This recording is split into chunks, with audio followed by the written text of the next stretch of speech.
ಮನುಷ್ಯರಿಗೆ ಮಾದರಿಯಾದ ಪ್ರಾಣಿಗಳು. ಮನುಷ್ಯರು ತಮ್ಮ ನಿತ್ಯ ಜೀವಿತದಲ್ಲಿ ಪ್ರಾಣಿಗಳನ್ನು ಹೇಗೆ ಪರಿಗಣಿಸಿದ್ದಾರೆ ಎಂಬ ಸಮಗ್ರ ಮಾಹಿತಿ ವಿನಿಮಯ.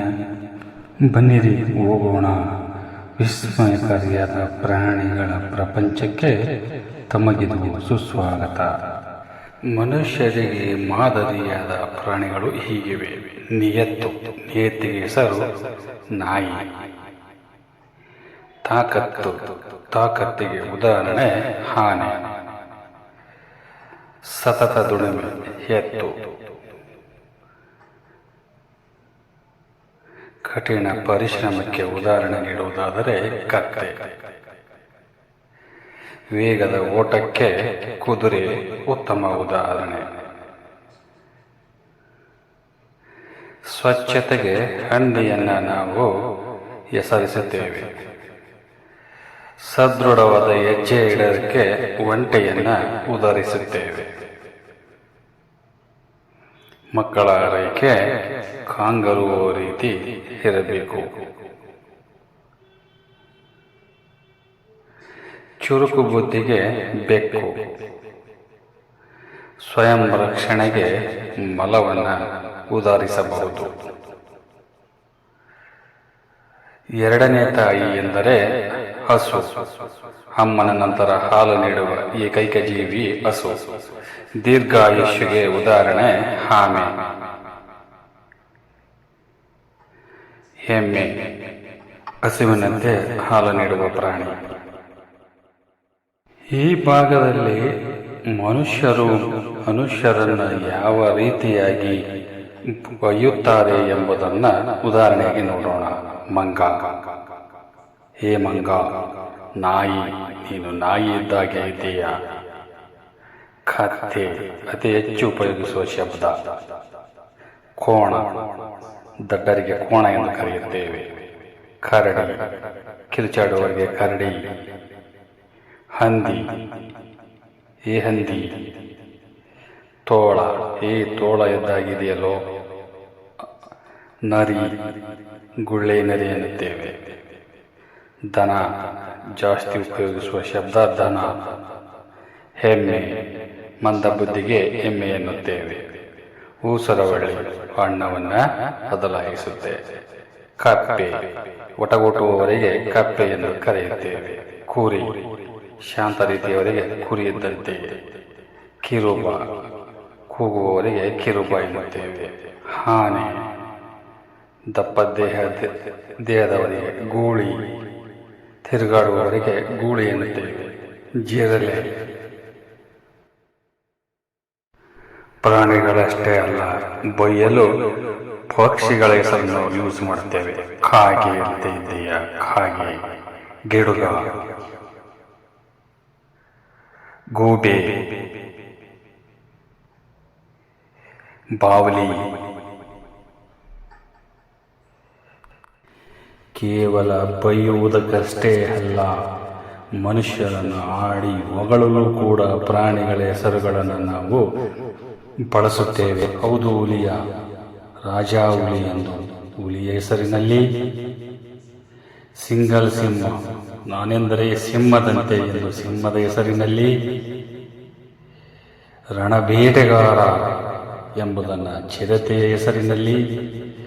ನೀಳವಾದ ಕಕ್ಕಿನವರಿಗೆ ಜಿರಾಪೆ ಎಂದು.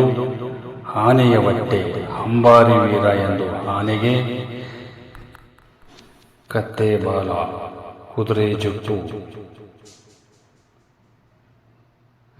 ಮೇಕೆ ಮೂತಿ, ಡೊಂಕು ಬಾಲದ ನಾಯಕರು. ಹಂದಿ ವಂಶ. ಮಂಗನಿಂದ ಮಾನವ, ಮಂಗನ ಆಟ. ಪಕ್ಷಿಗಳ ಲೋಕಕ್ಕೆ ಸ್ವಾಗತ. ಬನ್ನಿ ಪಕ್ಷಿಗಳನ್ನು ವಿಚಾರಿಸೋಣ. ಕರೆದು ತಿನ್ನುವ ಗುಣ ಕಾಗೆಗಿದೆ. ಮಧುರ ಗಾನ ಕೋಗಿಲೆಗುಂಟು. ಮೃದುವಾದ ಮನಸ್ಸು ಗುಬ್ಬಿಗೆ ಇರುತ್ತದೆ. ತೀಕ್ಷ್ಣ ದೃಷ್ಟಿ ಹದ್ದು ಮತ್ತು ಇಡಗ. ಧ್ಯಾನಕ್ಕೆ ಹೆಸರುವಾಸಿ ಬಕ ಪಕ್ಷಿ. ಬಳಗ ಪ್ರೇಮಕ್ಕೆ ಕೋಳಿ ಉತ್ತಮ ಉದಾಹರಣೆ. ದೊಡ್ಡ ಪಕ್ಷಿ ಎಂದರೆ ಆಸ್ಟ್ರಿಚ್. ಹಾರದ ಪಕ್ಷಿ ಎಮು.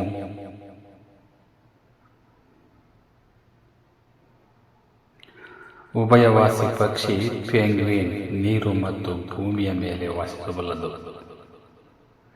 ಸುಂದರವಾದ ಪಕ್ಷಿಗೆ ಉದಾಹರಣೆ ಗಿಳಿ, ಗಿಳಿಮೂತಿ. ಹೆಚ್ಚು ಸಾಕುವ ಪಕ್ಷಿ ಪಾರಿವಾಳ. ನಾಟ್ಯದ ರಾಣಿ ನವಿಲು. ಸಾಹಿತ್ಯಿಕವಾಗಿಯೂ ಕೂಡ ನಾವು ಪ್ರಾಣಿ ಮತ್ತು ಪಕ್ಷಿಗಳನ್ನು ವಿವಿಧ ರೀತಿಯಲ್ಲಿ ಉಪಯೋಗಿಸಿಕೊಂಡಿದ್ದೇವೆ. ಬನ್ನಿ ನೋಡೋಣ. ಎಮ್ಮೆ ನಿನಗೆ ಸಾಟಿ ಇಲ್ಲ.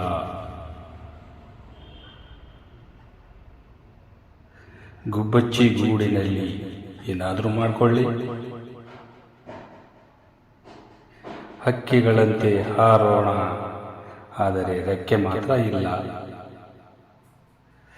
ಜೇನಿನ ಗೂಡು ನಾವೆಲ್ಲ ಕೂಡು ಕುಟುಂಬಕ್ಕೆ ಉದಾಹರಣೆ. ತುಂಬ ಅಪರೂಪವಾಗುತ್ತಿದೆ ಈಗ. ಕೋಳಿ ಮೊದಲು, ಮೊಟ್ಟೆ ಮೊದಲು ಶತಮಾನಗಳಿಂದ ಪ್ರಶ್ನೆ ಹಾಗೆಯೇ ಉಳಿದಿದೆ. ಹಗಳು ಕಂಡರೆ ಬಡಗವ ಕರೆವ ಕಾಗೆ ನಮಗೆಲ್ಲ ಮಾದರಿಯಾಗಿರಲಿ. ಹಳಲಿ ಸೇವೆ ಮಾಡೋಣ, ಕೈಲಾದಷ್ಟು ಕೆಲಸವನ್ನು ಮಾಡಲೇಬೇಕು. ಇರುವೆಗಳು ಶಿಸ್ತಿನ ಸಾಲು ಮನುಷ್ಯರು ಕಲಿಯಬೇಕಿದೆ. ಜೇಡರ ಬಲೆ. ಸ್ವಯಂ ರಕ್ಷಣೆಗೆ ಇದಕ್ಕಿಂತ ಉತ್ತಮ ಮಾರ್ಗ ಬೇರೆ ಇಲ್ಲ. ಆನೆ ನಡೆದದ್ದೇ ದಾರಿ.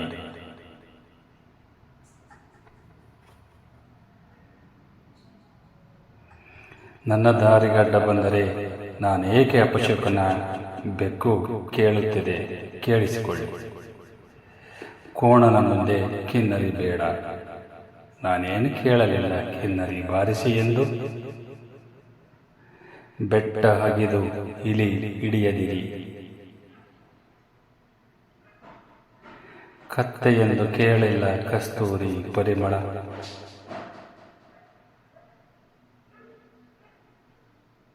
ಹಾವಿಗಿಲ್ಲ 12 ವರ್ಷದ ದ್ವೇಷ.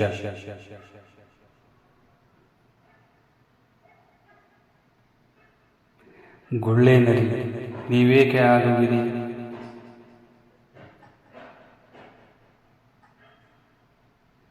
ರೈತನ ಮಿತ್ರ ಎರೆಹುಳು ನಾನು. ಕಪ್ಪೆಯಂತೇಕೆ ಒಟಗುಟ್ಟುವಿರಿ. ಸುಮ್ಮನೆ ಮಾತನಾಡಿಕೊಳ್ಳಿ. ನಾನೇ ಚಿಂಪಾಂಜಿ, ಏನೀಗ ನನ್ನನ್ನೇಕೆ ಅಣಕಿಸುವಿರಿ. ನಾನು ಗೋರಿಲ್ಲ ನಿಮ್ಮವನೇ. ಬನ್ನಿ ಚಿಟ್ಟೆಯಾಗೋಣ, ಚಿಟ್ಟೆಯಂತೆ ಬದುಕೋಣ. ಇದುವರೆಗೂ ಪ್ರಾಣಿ ಲೋಕ ನೋಡಿದ್ದೀರಿ. ನಮ್ಮನ್ನು ಉಳಿಸಿ ಬೆಳೆಸಿ ನಮ್ಮ ಜೀವಕ್ಕೆ ಹಾನಿಯಾಗದಂತೆ ಎಲ್ಲರೂ ಕಾಪಾಡಿ ಎಂಬುದೇ ನಮ್ಮ ಆಶಯ.